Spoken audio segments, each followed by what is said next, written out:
নুরানি বিভাগে প্রথম স্থান অধিকার করেছে হুসনে সাউতে মোহাম্মদ ওমর ফারুক। মোহাম্মদ ওমর ফারুককে স্টেজে এসে পুরস্কার নেওয়ার জন্য বলা হচ্ছে। মেহমানের হাতে তুলে দেন।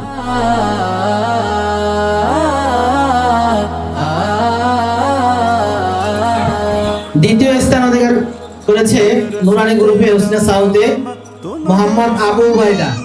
মোহাম্মদ আবু উবাইদা। তৃতীয় স্থান সাফওয়ান। মোহাম্মদ সাফওয়ান তৃতীয় স্থান। তোমাদের সন্তান কোরআন হাদিস শিখে হিফজ বিভাগের আলিফ গ্রুপে প্রথম স্থান অধিকার করেছে এস এম রাশেদুল ইসলাম। হবে মুমিন মুসলমান।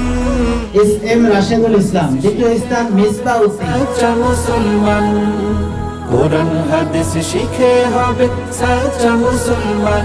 তারা হরফে হরফে পাবে আল্লাহর পরিচয়। তৃতীয় স্থান নাইমুল হাসান। তোরেতে থাকবে সদা। হিফজ বা গ্রুপ প্রথম স্থান মিকাইল। হরফে হরফে পাবে আল্লাহর পরিচয়। হিফজ বা গ্রুপ দ্বিতীয় স্থান ফেরদাউস মির। নামের ভয় দিন হিফজ বা গ্রুপ তৃতীয় স্থান তালহা বিন হাসান।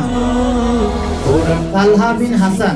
হবে সাচ্চা মুসলমান। নাজরা আলিফ গ্রুপে প্রথম স্থান অধিকার করেছে হাবিবুর রহমান। বড় দ্বিতীয় স্থান জুনায়েদ হোসেন। হবে দিনের দায়ী জান্নাতে হবে তৃতীয় স্থান তুলনা। নওরাজ হাসান।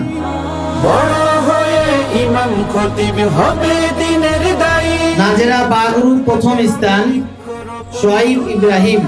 প্রথম স্থান শোয়াইব ইব্রাহিম। আখিরাতে তুমি হবে না পেরেশান কোরআন হাদিস শিখে হবে সাচ্চা। দ্বিতীয় স্থান রাফিদ আহমেদ। কোরআন হাদিস শিখে হবে সাচ্চা মুসলমান। তৃতীয় স্থান সাহিব। চেয়েও করো প্রিয় নবীর ভালোবাসা। ভিন্ন মতে ভ্রান্ত পথে পাবে হতাশা। প্রাণের চেয়েও করো প্রিয় নবীর ভালোবাসা।